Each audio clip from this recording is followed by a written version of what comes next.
Good evening and welcome to our August IHMVCU Financial Fitness Webinar. I'm Katie Walker, the Member Engagement Manager here at IH, and I'm so glad you could join us today to learn about investing basics.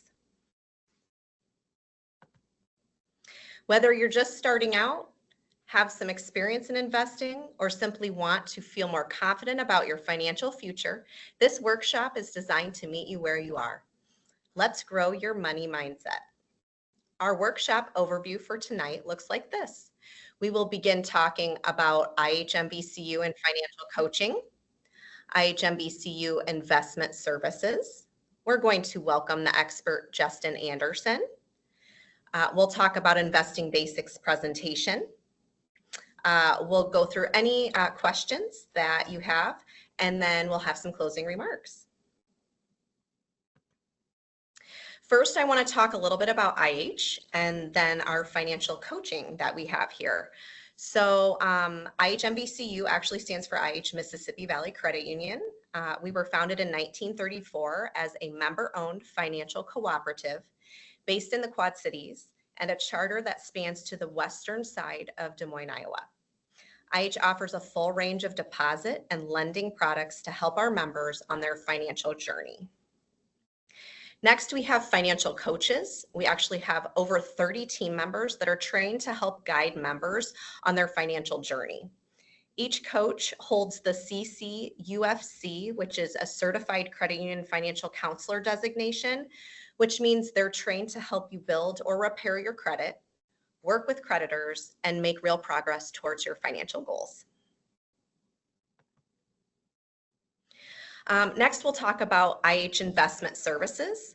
What we do is we have an internal financial consultants that actually focus on helping IH members and people in the surrounding community to organize their financial lives. They specialize in providing wealth management services to individuals, families, and business owners, and develop solutions and strategies customized to each member's need.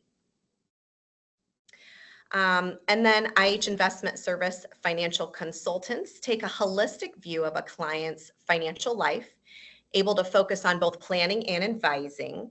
With the planning, we work with our clients to develop a comprehensive strategy for achieving long-term objectives, such as retirement planning, educational funding, or even debt reduction. With the advising side, we focus on managing an individual's investment portfolio, helping clients build wealth and manage risk. And they concentrate on portfolio growth, asset allocation, and maximizing returns. We do want to clarify that the terms financial consultants, financial advisors, and financial planners are often used interchangeably.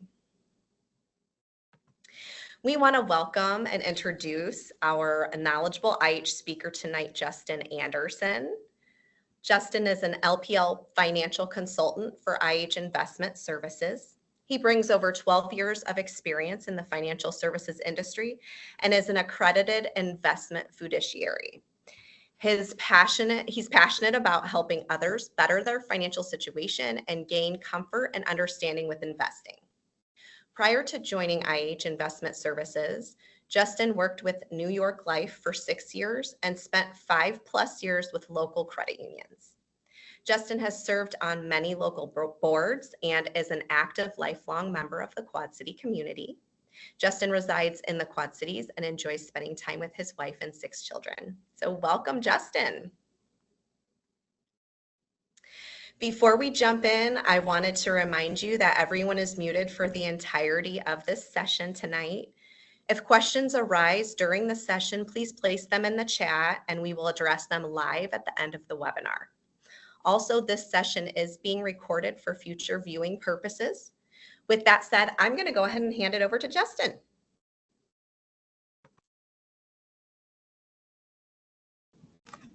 All right, thank you for joining us this evening for our Basics of Investing, the Financial U, Personal Financial Education from LPL. Here are the general areas we'll cover tonight. Are you ready to invest? Talking the talk. 4 steps to becoming an investor. What kind of investor are you? First, let's talk about if you're ready to invest. As we think amongst ourselves, how many of us here might consider ourselves in this first category? I prefer to figure it out myself. Maybe in the middle category. I just need a little guidance and I'm good. In that last category, please, can someone just take care of this for me? And over time, the way you approach investing can change. No matter where you are at, LPL can help if you think you might need it. We'll talk more about that a little later. Today's presentation is intended to give you some of the basic investing concepts you need to know, along with some common best practices. But most of all, it's intended to get you to take action with your financial future through investing. The confidence and sense of empowerment that comes with having a formal investment strategy for your financial goals can be very powerful. Investing may seem like an intimidating process, but the sooner you start, the easier it will be to begin building a nest egg for your future. Since investing always includes some risk, it's important to have a solid financial foundation before you begin. Here are some of the key things to make sure you have covered to make sure you're ready to invest. That you have a steady income. You have money left over after meeting your financial obligations. You've considered the effect of upcoming personal changes, such as marriage, children, or divorce before investing. You've built up your savings, including a 3 to 6 month emergency fund before establishing an investment account. And having a steady income may seem obvious, but it's important. If you are only working part-time or your income is from freelance or contracting, it may be more challenging to develop a formal, ongoing investment plan, but not impossible. First, let's talk about the basics. Being ready to invest also means making a commitment to increase your knowledge by subscribing to daily financial news reports such as the Wall Street Journal app or wallstreetjournal.com, among many others. You can also ask your LPL Financial Services professional to sign you up to receive the LPL Research Weekly Insights report. To jumpstart your investing knowledge, here are a couple of major investing benchmarks you may be familiar with but need to know more about. First up is the Dow. The Dow Jones Industrial Average is the oldest and best known of the American stock market indexes. The index began in 1896 and currently consists of 30 blue chip stocks. The stocks are selected by the editors of the Wall Street Journal, which not so coincidentally is owned by the parent company Dow Jones & Co. The companies represented in the index are actually quite diverse, representing all of the major business sectors. You would recognize most, if not all, of the companies represented, including Johnson & Johnson, Coca-Cola, and McDonald's. The criteria for a company to get on the Dow is that the companies are leaders in their industry and very large. It takes a significant change in a company for it to be removed from the index. Thus, the Dow Jones Industrial Average is considered an important and consistent benchmark in evaluating how the stock market in general is performing. Perhaps less familiar is another marketplace known as the NASDAQ exchange. NASDAQ stands for the National Association of Securities Dealers Automated Quotation Systems. Although in conversation, people generally just go by the phonetic pronunciation NASDAQ.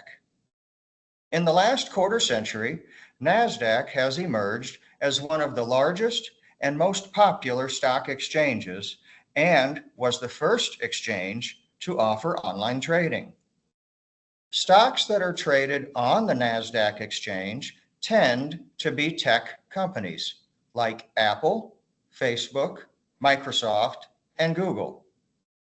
However, companies on the NASDAQ don't have to be as huge as these icons. Smaller companies like Angie's List, the website that offers peer-to-peer reviews of home repair contractors, and 1-800-Flowers are also listed on the NASDAQ exchange.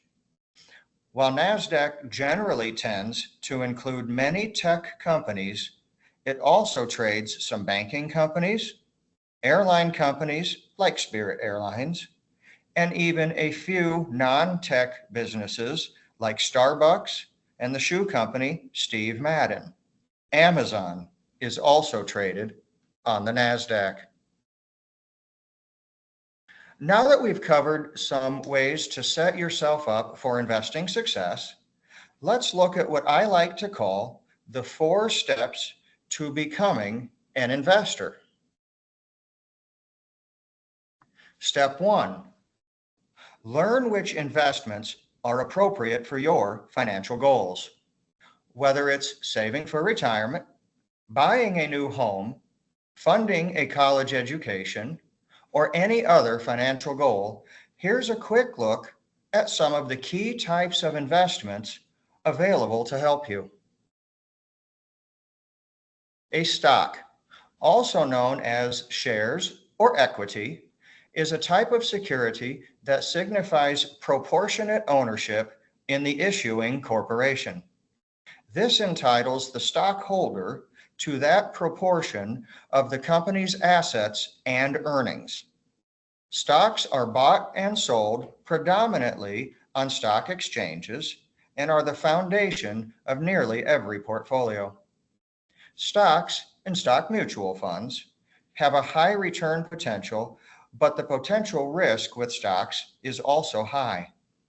For the average investor, they are typically considered as part of a long-term investment goal, such as a 401k or individual retirement account, where you have much more time on your side and can afford to be more risky and take on more risk. They may not make sense for a short-term investment goal where safety and stability are more of a priority. Bonds are used by companies, municipalities, states, and sovereign governments to finance projects and operations. Owners of bonds are debt holders or creditors to the issuer. Bond details include the end date when the principal of the loan is due to be paid to the bond owner, and usually includes the terms for interest payments made by the borrower. Historically, bonds and bond mutual funds are known for their potential to generate consistent, moderate returns, which may work best in a medium-term investment goal, such as a college fund, where you can take on some risk, but not a lot. In addition, as you get closer to retirement, within 10 years in general, bonds and bond funds may also become a bigger part of your retirement account portfolio if you're looking to go less heavy on stocks, but still want some potential growth. Cash equivalent investments are typically money market funds. They're known for consistent, lower returns, but with much lower risk, which may make more sense for a short-term investment goal, such as saving for a down payment on a house. As you get closer to retirement, within 5 to 10 years in general, Cash equivalents may also become a bigger part of your retirement account portfolio if you are seeking to minimize risk at this life stage. Here's some perspective on the major asset classes and how they have performed over the long term. And history reminds us that the greater the risk, the greater the potential reward. Let's take a look at historical returns of key asset classes from 1985 to 2022. And we observe stocks have averaged an annual return of 8%. Government bonds, 3% average annual return. Treasury bills, 0.4%. And inflation has averaged an increase of 2.74%. Now let's take a look at step 2 to becoming an investor. Embrace diversification. This is one of the most fundamental aspects of investing. Putting your money into a number of different types of investment options that include different types of asset classes can help manage risk. Generally speaking, if your dollars are invested in materially different types of investments and market conditions cause one of your investments not to do well, all of your money shouldn't be as negatively affected. There is perhaps no better way to illustrate this than to look at the story of Lifesavers candy. Clarence Crane invented Lifesavers in 1912. He manufactured only one flavor of Lifesavers, peppermint. In 1913, Crane was approached by Edward J. Noble. Noble suggested that offering different flavors of Lifesavers could attract more customers. Crane wasn't interested in the concept, but agreed to sell the Lifesavers business to Noble for $2,900. In his lifetime, Noble went on to develop a billion-dollar business manufacturing different flavored Lifesavers. By diversifying his product, he appealed to more people and protected his business from the risk of one flavor losing popularity. Diversification can help with investments too, and they can help spread the risk to protect your potential rewards. For step 3 to becoming an investor, I'll give you a little Economics 101 lesson. And it's really important to understand how the economy can affect your portfolio. The state of the economy, how a country uses money and resources to produce goods and services, greatly affects stock market activity. Whether the economy is growing, shrinking, or standing still, it influences stock market performance. To understand the impact of the economy on your portfolio, let's take a look at how a few different economic factors affect stock prices. With a bull market, investor confidence is high and stock prices rise, as most stock holdings will increase in value. With a bear market, investors are nervous. Stock prices decrease and many stocks are undervalued. This can also be an opportunity to buy a stake in good companies at a discount in their stock price if appropriate for your situation.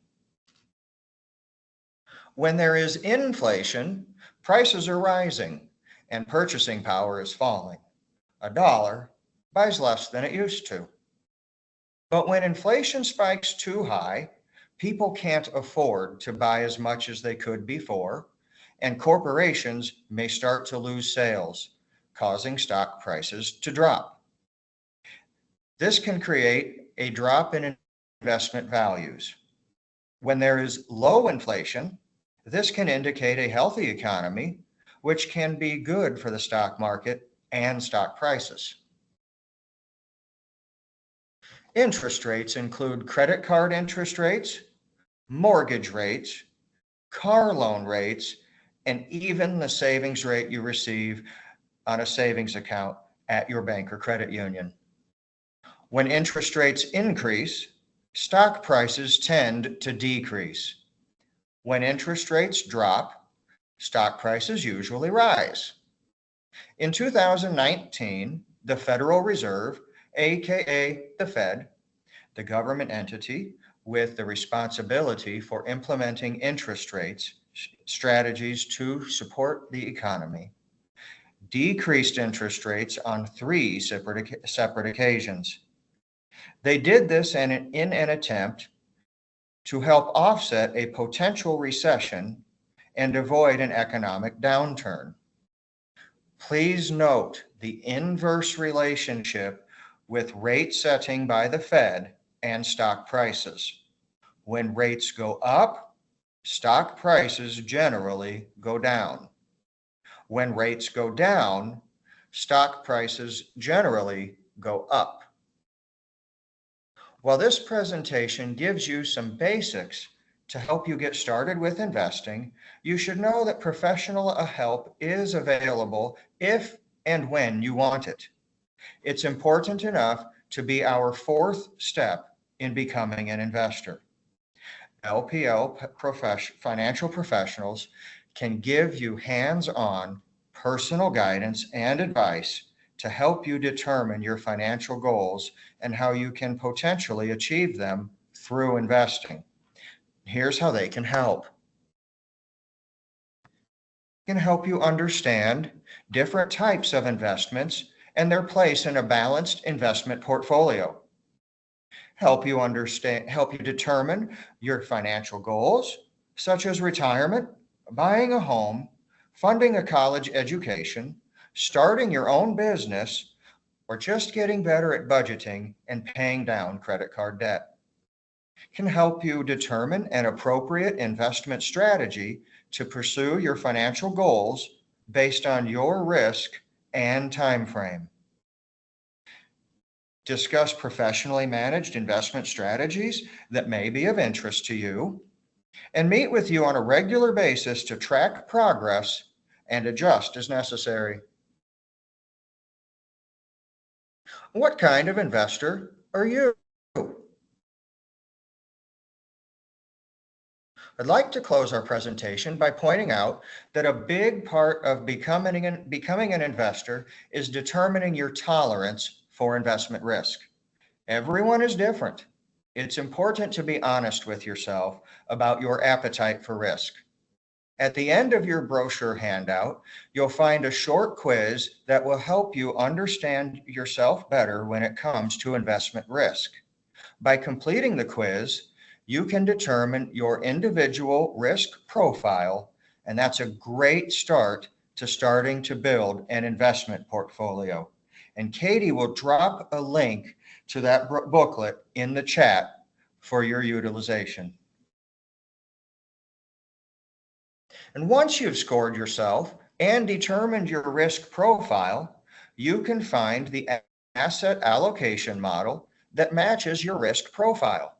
And that is an appropriate mix of stocks, bonds, and cash that you should consider based on your appetite for risk. For comprehensive investment assistance based on your own unique situation and outlook, contact your LPL Financial Services professional today. Thank you for listening, participating today. I will turn it back to Katie.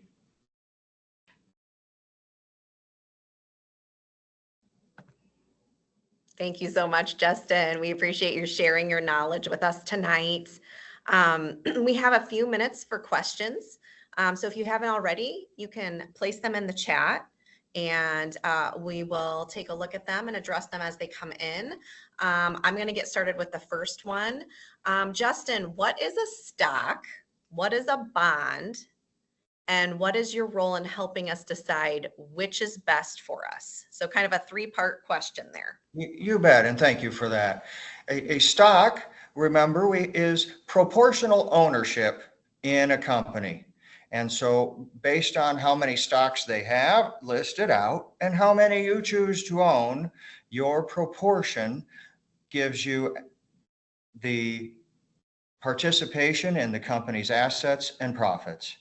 Bonds, bonds are when you're a lien holder and you loan money through the bond to the corporation or government entity. And through that, they repay that bond and some interest as the borrower back to the bond owner. Those details are included in helping select which type of bond is right for you. And how much stock portion or bond portion in your portfolio. That is where you work directly with your professional as they better understand your needs and your risk and the time frame and how long they have to help you accomplish your goal to give you the ideal mix for you and customize your portfolio's ratio of stocks and bonds. Great. Awesome. Thank you for that answer. Another one, how do my stocks grow in value? Sure. And stocks will grow in value based on several different factors. Some of them we covered in our presentation this evening. Interest rates. If interest rates go down, that generally sends stocks a little bit higher. Economic conditions, good economic conditions, we're spending our money, we're making well, we feel good. Well, then the companies gain value. And as a proportional owner, the more value they gain, the more value your portfolio and investment positions have. Yeah, perfect. Thank you. And we're going to take one more. If the Federal Reserve lowers interest rates, how will that affect the market? Well, we've seen the market prepare for that over the last little bit as we're approaching possibly another decrease in their decreasing campaign. And we remember one of our slides, and one of the big differences we wanted to remember through the presentation is that inverse relationship with interest rates and stock values. Generally, when the interest rate lowers, that'll cause the market and your stock values to increase. Mhm. Good. Awesome. Thank you, Justin, for answering those questions on the spot. Really appreciate it. Perfect. Well, we appreciate everyone joining tonight for the Investment Basics workshop. If you have any additional questions or concerns about investment basics, there are a couple of ways to connect with us, either through our IH financial coaches or through our IH Investment Services financial consultants. So if you choose to reach out to the financial coach, you can either stop by a branch to find and utilize the one that's closest to you. You can give us a call at 309-793-6200. Or you can book an appointment using this QR code on the screen. You could also visit our website in order to do that. And then if you'd prefer to reach out to a financial consultant like Justin, you can email us at ihmvcu.investments@lpl.com. Just going to leave that QR code up there just for a minute. All right. Be sure to watch out for a follow-up email over the next couple of days with the recording of this session and a survey. We would love to hear your honest feedback about the workshop today. Also, please watch for other free webinar opportunities that will be available monthly for sign up. Our next workshop is a really fun one that's coming up on September 18th at 6, and the topic of 'Tis the Season for Smart Spending. The sign up link to get registered for that will be in the follow-up email as well. And that's it. Thank you so much for joining us, and we hope you enjoy the rest of your evening. Thank you. Thank you for joining us and having me.